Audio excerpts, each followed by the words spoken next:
आज नेमका तुम्ही काय काय सांगितलं, काय चर्चा झाली? कारण बराच वेळ ही चर्चा चाललेली आहे, तर कुठले कुठले मुद्दे आपण मांडले? चर्चा ही माझ्या राजकारणातल्या प्रवेशाच्या अनुषंगानेच झालेली आहे.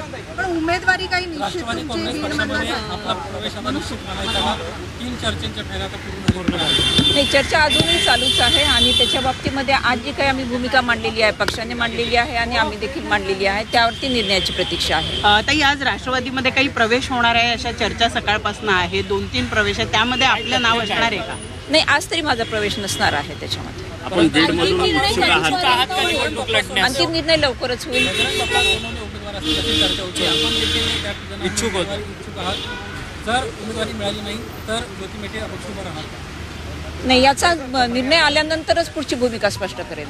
मेटे पक्षासंदर्भामध्ये एक भूमिका मांडण्यात आली होती. आता जय शिवसंग्राम पक्ष देखील आता नुकताच तयार झालेला आहे आणि शिवसंग्रामच्या बाबतीमध्ये असं म्हणतं होतं की कुठेतरी राष्ट्रवादी सोबत त्यांना आलं पाहिजे. अमृत नोनी आर्थो प्लस ये एक प्रूवन फॉर्मूला है. इसमें मौजूद नोनी फल के गुण और आयुर्वेदिक जड़ी बूटियां शरीर को जरूरी पोषक तत्व देने के साथ साथ हड्डियों और जोड़ों के घिसने, उनमें होने वाले सूजन और दर्द को रोकने में मदद करता है. दर्द मुक्त जीवन के लिए अमृत नोनी ऑर्थो प्लस.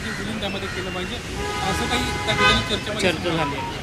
नाही, या अनुषंगाने ज्या काही मुद्द्यावरती चर्चा झालेली आहे ती राजकारणाबाबतच झालेली आहे. त्यामुळे जय शिवसंग्राम असेल किंवा शिवसंग्राम असेल, यापेक्षा माझं राजकारणातलं सक्रिय होणं यावरती जास्त चर्चा झाली. तुम्ही फडणवीसांना देखील भेटून येता आणि ते शरद पवारांना देखील भेटता, म्हणजे तुम्ही पॉलिटिकल बार्गेनिंग कुठं करतात का या सगळ्या भेटीगाठी? अजिबात नाही. जर आता निर्णय घेतला तर लोक सोबतच जाणार आहात, कारण की ज्या पद्धतीने जाणकारांना आणि आता पुन्हा ज्योती देखील अशाच पद्धतीने दबावतंत्राचा वापर करतात अशी देखील राजकीय वर्तुळात. नाही, दबावतंत्राचा वापर करण्याचा प्रश्नच येत नाही. मी मगाशी तुम्हाला सांगितलं की मी शासकीय सेवेत होते आणि जेव्हा शासकीय सेवेतून मी सेवानिवृत्त झालेली आहे त्याच्यानंतरची ती भूमिका आणि आगामी वाटचाल या अनुषंगाने ती चर्चा होणं ती स्वाभाविक आहे. ताई, आपली दुसरी वेळ आहे, आपण शरद पवारांना येऊन भेटत आहात. चर्चेची जी प्रक्रिया आहे ती कोणत्या टप्प्यापर्यंत पोहोचली? आता शेवटचा टप्पा ती जवळपास शेवटच्या टप्प्यापर्यंत पोहोचलेली आहे.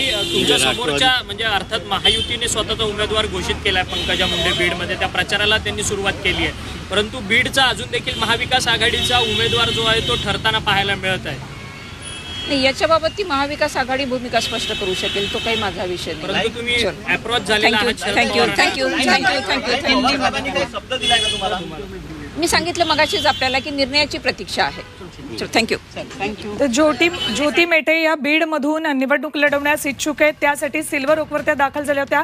शरद पवार यांच्यासोबतची आपली चर्चा अंतिम टप्प्यात असल्याचं त्या म्हणाल्या आहेत. शरद पवारांच्या निर्णयाची आपण प्रतीक्षा करतोय असंही मेटेंनी सांगितले.